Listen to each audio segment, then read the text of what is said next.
Hair care at home. Friends, तर उन्हामुळे माझ्या केसांची बघा किती वाट लागलेली आहे, पूर्ण केस ड्राय झालेली आहेत. तर मी विचार केला की आज घरीच हेअर स्पा करूयात. तर माझ्याकडे दोन ऑप्शन होते, एक भेंडी आणि एक आळशी. तर आजचा हेअर मास्क मी आळशीपासून बनवणार आहे आणि त्याच्यासाठी मी थोडीशी ॲलोवेरा सुद्धा घेतली. आणि आमच्या घराच्या मागून बघा समुद्र सुद्धा दिसतो. ह्याच्यासाठी मी 1 ग्लास पाणी घेतला आणि 5 चमचे आळशी घेतली. तुम्ही तुमच्या केसांच्या नुसार आळशी घेऊ शकता.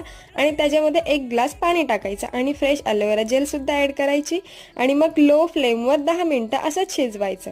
10 मिनिटानंतर कपड्याच्या मदतीने जेल पूर्ण वेगळी करून घ्यायची आणि गार झाल्यानंतर आपल्या केसांवर अप्लाय करायची आणि केसांना थोडासा मसाज करायचा. गरमीमुळे बघा माझं किती जास्त हेअरफॉल होते. जर हेअरफॉलसाठी नॅचरल रेमेडी तुम्हाला माहित असेल तर नक्की कमेंटमध्ये सांगा, मी ती ट्राय करून बघेन. आणि ही जेल तुम्ही 1 तास अशीच आपल्या केसांवर लावून ठेवायची आणि त्याच्यानंतर थंड पाण्याने केस धुवायची आणि त्याच्यानंतर रिझल्ट बघा किती अमेझिंग येतो. केस खूप सॉफ्ट